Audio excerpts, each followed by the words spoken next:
De Jésus-Christ selon saint Matthieu. Gloire à toi, Seigneur. Voici comment fut engendré Jésus-Christ. Marie, sa mère, avait été accordée en mariage à Joseph. Avant qu'ils aient habité ensemble, elle fut enceinte par l'action de l'Esprit Saint. Joseph, son époux, qui était un homme juste, ne voulait pas la dénoncer publiquement, décida de la renvoyer en secret. Comme il avait formé ce projet, voici que l'ange du Seigneur lui apparut en songe et lui dit « Joseph, fils de David, ne crains pas de prendre chez toi Marie, ton épouse, puisque l'enfant qui est engendré en elle vient de l'Esprit Saint. Elle enfantera un fils et tu lui donneras le nom de Jésus, c'est-à-dire le Seigneur sauve, car c'est lui qui sauvera son peuple de ses péchés. Tout cela est arrivé pour que soit accomplie la parole du Seigneur prononcée par les prophètes. Voici que la Vierge concevra et elle enfantera un fils, on lui donnera le nom d'Emmanuel qui se traduit Dieu avec nous. Quand Joseph se réveilla, il fit ce que l'ange du Seigneur lui avait prescrit. Il prit chez lui son épouse. Acclamons la parole de Dieu.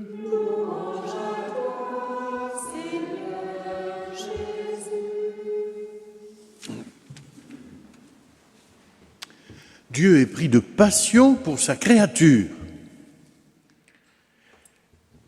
Il a créé l'homme non pas pour l'abandonner, mais pour lui faire partager sa joie, sa vie, sa lumière.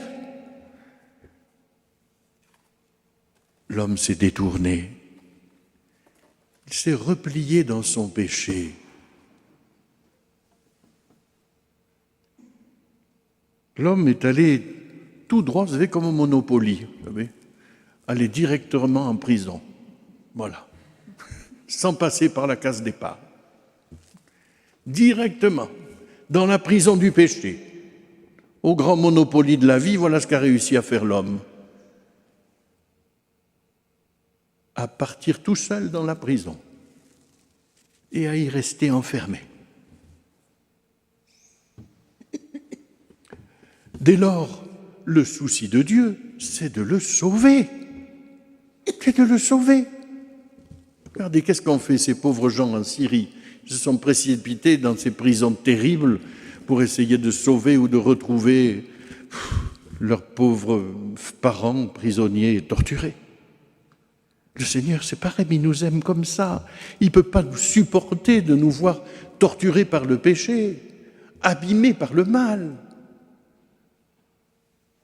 Il veut nous sauver. Et chaque fois, nous retournons en prison sans passer par la case départ. C'est toutes les alliances de l'Ancien Testament. Oh, on fait alliance, on est délivré. Hop, et puis ça y est, on tire la mauvaise carte et c'est fini.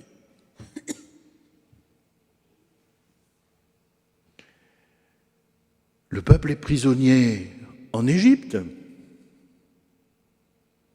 Dieu va le délivrer. À main forte et à bras vigoureux, il ouvrira la mer. Il guidera son peuple au désert, il le nourrira de la manne. Retour en prison.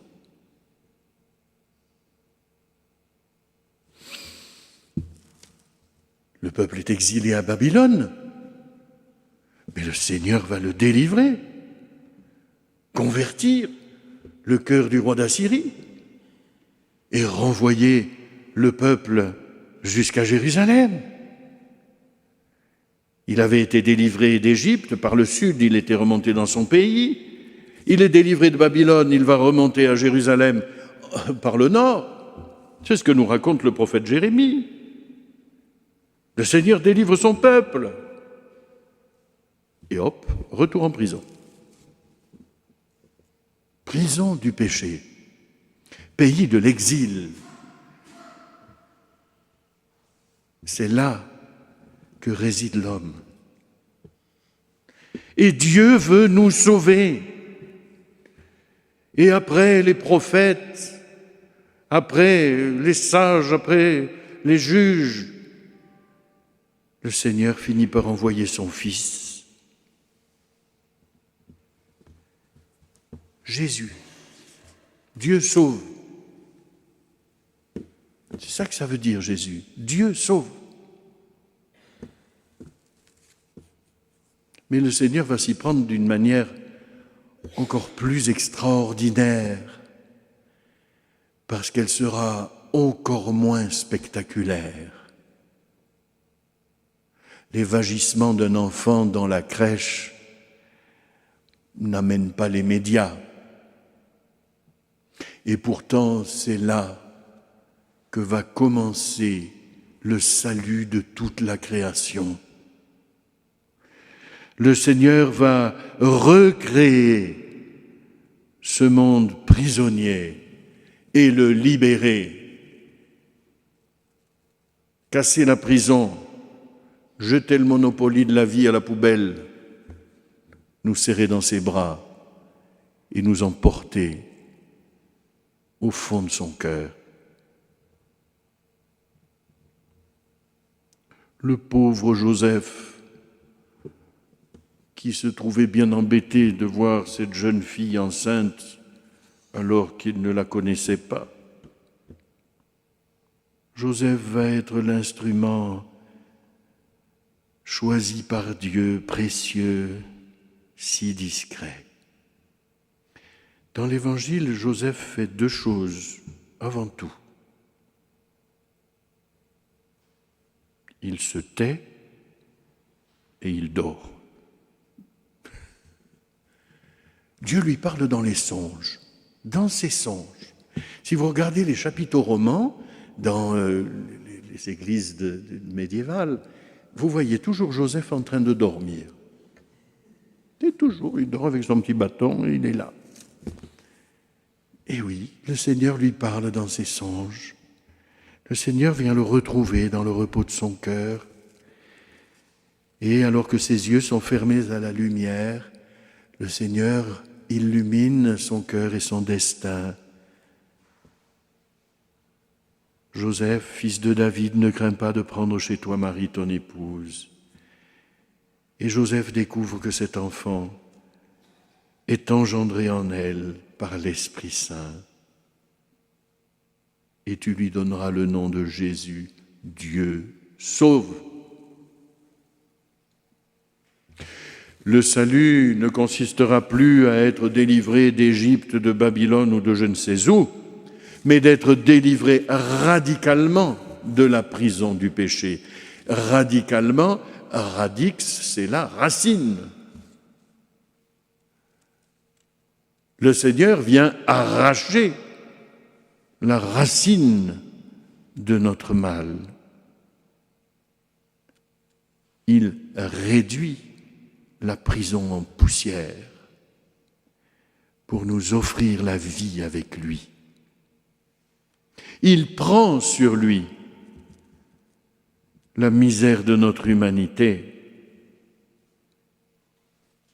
et le bois de la croix n'est jamais loin de la paille de la crèche. Dans l'humilité, dans le rejet, bien loin des grands palais, le Seigneur va sauver son peuple, alors que cette toute jeune femme porte en elle le Fils bien-aimé du Père. Tout commence dans le silence de Joseph, dans la discrétion de Marie, dans le silence de son corps de femme. Elle porte la vie du monde, le salut du monde entier. Et c'est elle, cette mère douce et féconde, qui ici, pendant 54 ans, a visité Benoît. C'est elle qui ici veille sur nous, c'est elle qui ici ne cesse de nous offrir Jésus et de nous montrer le salut. Dieu sauve. Viens, Seigneur Jésus. Amen.